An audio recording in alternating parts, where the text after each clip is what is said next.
Pak Amin Rais, Pak MS Ka'ban, Bang Sabri Saiman, dan semuanya ada di sini. Semuanya adalah orang-orang berpengalaman, casingnya yang baru di sini. Tapi semuanya punya rekam jejak perjuangan, bukan datang tanpa rekam jejak. Dan itu yang kita ingin tawarkan ke depan. Tapi sekalian, banyak dari kita bicara tentang masa depan, menyampaikan gagasan, menyampaikan visi dan misi. Itu baik, itu perlu, supaya kita tahu apa yang direncanakan untuk masa depan Republik ini. Tetapi misi, visi, sehebat apapun dia tidak kredibel bila tidak ditopang dengan rekam jejak perjuangan yang ada. Kita berharap hadirnya Partai Umat juga menjawab tantangan-tantangan perubahan ke depan. Ketika kita memperhatikan tantangan ke depan, maka Partai Umat yang membawa nama umat, kita harus menjawab perubahan zaman. Umat Islam bukan saja menjawab tantangan yang dihadapi oleh umat Islam, tapi harus bisa menjawab dan memberikan jawaban atas tantangan yang dihadapi umat manusia. Yang mudah-mudahan nanti Partai Umat akan hadir memberikan jawaban. Dan kita menyaksikan pemimpinnya seorang cendekiawan, pendirinya tokoh cendekiawan yang punya rekam jejak luar biasa. Insya Allah dari sini muncul jawaban-jawaban untuk kemajuan umat manusia. Dari umat Islam kepada umat manusia. Ini yang harus kita berikan sama-sama.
Yang saya hormati Ketua Majelis Syuro Bapak Profesor Dr. Amin Rais, semoga beliau selalu diberikan kesehatan, dipanjangkan umurnya, dan dimudahkan dalam seluruh perjuangan dakwahnya. Seluruh jajaran Majelis Syuro yang saya hormati, para ketua-ketua dan pengurus lembaga tinggi Partai Umat, yang saya banggakan Ketua Umum DPP Partai Umat, Dr. Ridho Rahmadi, dan seluruh jajaran DPP, para ketua DPW Partai Umat se-Indonesia dengan seluruh pengurusnya, Ketua DPD dan seluruh pengurus. Kemudian saya hormati juga Ketua Umum Permata Umat dan Garda Umat, para kader, para simpatisan dan tokoh-tokoh yang hadir di sini. Ada Ustadz Sambo, Pak Chandra Wijaya, Bapak MS Ka'ban, Pak Sabri Saiman, Ibu Ustazah Nurdiati, dan semuanya saja yang tidak disebut nama satu persatu. Assalamualaikum warahmatullahi wabarakatuh. Alhamdulillahilladzi arsala rasulahu bil huda wa dinil haq liyudhhirahu ala dini kullihi wa kafa billahi syahidah. Asyhadu an la ilaha illallah wa asyhadu anna Muhammadan abduhu wa rasuluh. Allahumma sholli ala sayyidina Muhammad wa ala alihi wa ashabi ajmain. Amma ba'du. Bapak Ibu sekalian, izinkan saya menyampaikan rasa syukur. Ketika 2 pekan yang lalu Pak Ketum bersilaturahmi dan menyampaikan bahwa akan ada raker pertama Partai Umat, saya sampaikan kepada beliau bukan saja selamat atas rakernya, tapi selamat perjuangannya telah memasuki fase baru. Dan Tadi diceritakan perjumpaan 10 tahun lalu. Pak Amin, beliau ini, kami ini berteman lintas generasi, Pak Amin. Almarhum ayah dan almarhum ayahnya itu bekerja bersama di UII, Pak. Bekerja bersama. Saya kenal beliau ketika mungkin masih SD ya, sejak SD SMP. Dan kita tidak membayangkan bahwa 2, 3, 4 dekade kemudian kita bersama-sama dalam sebuah majelis yang luar biasa ini. Dan saya bersyukur, tentu kita sampaikan selamat setelah melalui perjuangan panjang dari mulai pendiriannya dengan segala macam tantangannya. Akhirnya Partai Umat lolos menjadi peserta pemilu 2024. Dan kok ya kebetulan tahun 24 nomornya 24. Itu Allah punya rencana sendiri. Jadi selamat. Ini tadi disampaikan sebagai mesin baru. Tapi sambil saya mendengarkan penjelasan Pak Ketua Umum, sambil memandang semua ini, tidak ada wajah-wajah baru di sini. Ini orang-orang berpengalaman semuanya. Iya, Pak Amin Rais, Pak MS Ka'ban, Bang Sabri Saiman, dan semuanya ada di sini. Semuanya adalah orang-orang berpengalaman, casingnya yang baru di sini. Ya.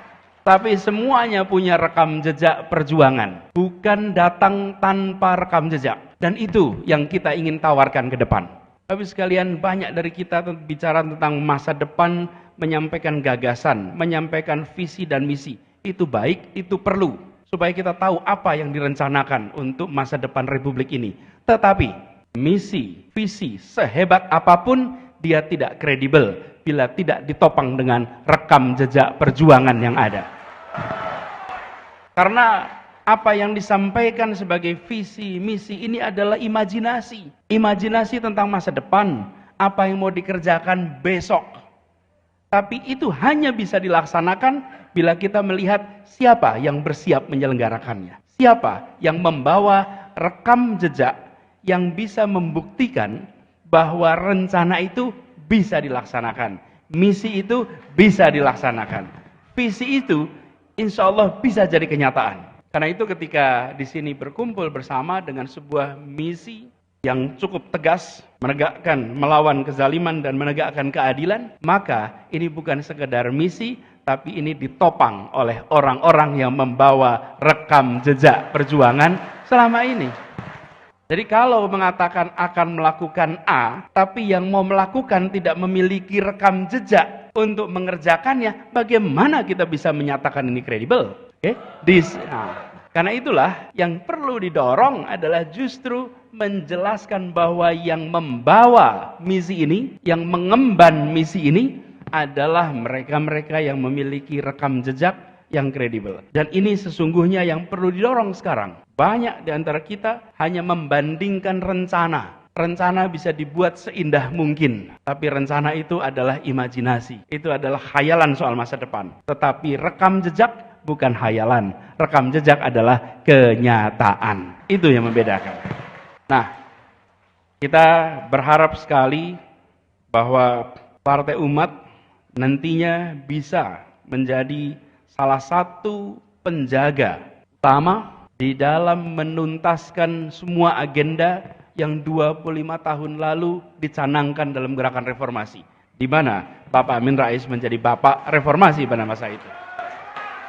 Persis 25 tahun kemudian, tahun ini kita memasuki sebuah fase di mana demokratisasi dan 5 agenda reformasi yang diungkap di tahun 98 harus dikalibrasi hari ini. Dikalibrasi itu dipastikan masih searah dengan titik awal keberangkatan perjalanan ini. Bila perjalanan ini menuju kepada sebuah tujuan, maka setelah berjalan 25 tahun, dievaluasi ulang. Apakah rute yang ditempuh selama ini adalah rute yang direncanakan 25 tahun yang akan datang. Dan saya yakin, insya Allah Partai Umat akan bisa mengawal agenda itu ke depan. Dan ini juga yang sesungguhnya menjadi gagasan utama yang dibawa selama ini. Kami mendapatkan amanat untuk bertugas di Jakarta 5 tahun terakhir. Dan ketika bertugas di Jakarta, maka agenda utama yang dibawa adalah bagaimana negara bisa menghadirkan keadilan sosial bagi seluruh rakyat Indonesia. Begitu hadir keadilan sosial, dari situ turunannya banyak. Dari keadilan itu kita akan bisa merasakan persatuan. Mengapa muncul persatuan? Karena ada perasaan kebersamaan di mana rasa keadilan itu muncul. Ini bukan sebuah statement yang hanya dimunculkan dalam retorik. Ini dimunculkan di dalam proses teknokrasi, proses menjalankan pemerintahan. Semua aspek dicocokkan dengan satu kalimat, keadilan sosial. Satu kalimat itu saja, dicocokkan. Dan begitu itu diterjemahkan, apa yang terjadi? Yang terjadi kemudian terjadi perubahan-perubahan untuk bisa menjawab kebutuhan keadilan sosial. Ini yang hari ini kita butuhkan. Ketika kita bicara pertumbuhan perekonomian misalnya, maka kita bicara pertumbuhan perekonomian yang berkualitas. Berkualitas itu ditandai dengan apa? Ditandai dengan adanya jangkauan pada semua.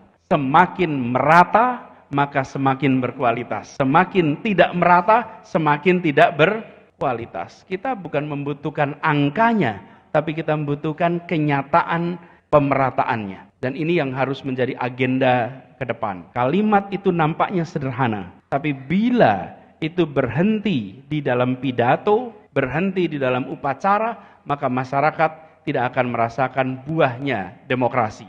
Tapi bila itu diwujudkan di dalam proses teknokrasi, proses pemerintahan, maka rakyat akan merasakan terjadi perubahan lewat demokrasi.